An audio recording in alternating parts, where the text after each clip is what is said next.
All right, Joe Biden is continuing to be dogged by claims of international corruption stemming from his son Hunter's dealings in Ukraine while Biden was vice president. And clearly it has struck a nerve as sleepy, creepy Uncle Joe fired back at former New York City Mayor Rudy Giuliani earlier today for spotlighting the issue. Here to explain more is attorney for the president, former New York City mayor, well, the country's mayor, Rudy Giuliani. Boy, you're in trouble and in a controversy. I'm shocked. I've never seen this before. I've never been in a controvery before. I bet Sean, you're very you know upset that. and worried. Gosh, I'm really worried about Joe. I also think methinks the man protests too much. Look, Sean, it's a case that is crying out to be investigated. If it doesn't get investigated, we just don't have equal justice in this country. Biden's son took millions of dollars out of the Ukraine and over $1 billion out of China, while Joe Biden, as vice president, was really directing the relief for Ukraine, the loan guarantees, well over $1 billion of loan guarantees.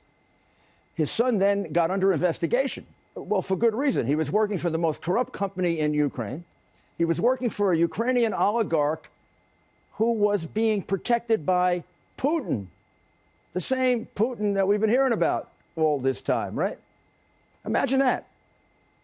Putin's friend was paying Joe's son 3, 4, 5, possibly more millions of dollars. And he got under investigation. And Joe bragged 2 years later that he got the prosecutor general fired. He just left out of it that the prosecutor general was investigating his son and his son's crooked boss. And then afterwards, the case disappeared. To help explain to people, there's a separate issue with China that Peter Schweitzer covers in his book. Biden's son flies with him to China. Within a week or so after, he's doing a deal he's never done in his life, worth a fortune. But I want to play, Ukraine is now begging to give us information that, in fact, they wanted to disrupt our elections in 2016 to help Hillary Clinton. We're all the collusion people now. And Joe Biden literally leveraged $1 billion taxpayer dollars, demanding in 6 hours that a prosecutor investigating his own son gets fired as a result of his connections to this energy company. Here's the tape. We're not going to give you the $1 billion. They said, you have no authority. You're not the president. The president said, I said, call him.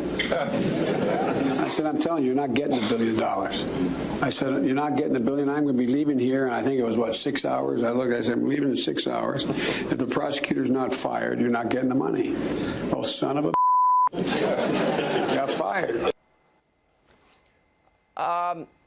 He's leveraging our money to get the guy fired that's investigating his son. The arrogance of that is astounding, Sean. He fails to say, bragging about how he strong-armed the guy out, which is what he says at the beginning.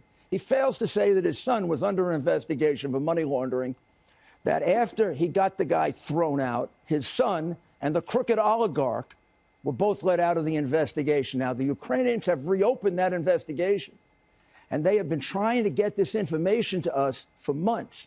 But the FBI wouldn't take it. The Justice Department wouldn't take it, because our ambassador there was working for Hillary Clinton, working for the Democrats and for George Soros. And she got fired finally, but she was blocking it.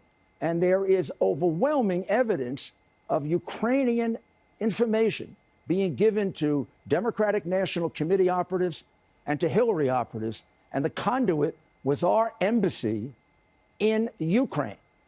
And I'm not just saying this. There's a court decision in Ukraine that nobody here paid attention to in December of last year, finding an individual guilty of passing on information to harm Donald Trump, and they find him guilty under Ukrainian law. That man is now one of the chief advisors to the new president-elect of the Ukraine, which is the reason I canceled my trip. They're willing to hand us this evidence, and they're admitting that they were trying to influence our elections to help Hillary. You said you might go over and investigate, and boy, the left-wing media, the mob had that was a complete setup. So I set up this meeting a week earlier. 2 days before, I get a call that it's been leaked to the New York Times that 2 people around him, around the new president-elect, were people that were enemies of Donald Trump, and one of them's been convicted of it. And I was told that this was coordinated, and that when I went there, even though I'm not, I mean, Biden's going to be investigated no matter what. You can't escape those facts, no matter how much the media tries to suppress it, because there isn't equal treatment with them. But I want to make sure they don't suppress the investigation of all of this information and all this dirt that they were digging up that goes back at least as early as January of 2016 with a meeting in Obama's White House. Last question. Will you go there? I'll go there as soon as I feel that I can have a useful conversation and this president is not surrounded by enemies of Donald Trump, convicted enemies of Donald Trump. Unbelievable story, and him bragging on tape about holding American money hostage, not telling that little part about his son and the amount of money both in China, Ukraine, and the attempt to influence our election. We're all the I believers. We're all the collusion people, just like we're all the obstruction people when it comes to Hillary Clinton's email server. Or I believe Kavanaugh when he's in high school, but silence when it comes to the lieutenant governor of the Commonwealth of Virginia. All right.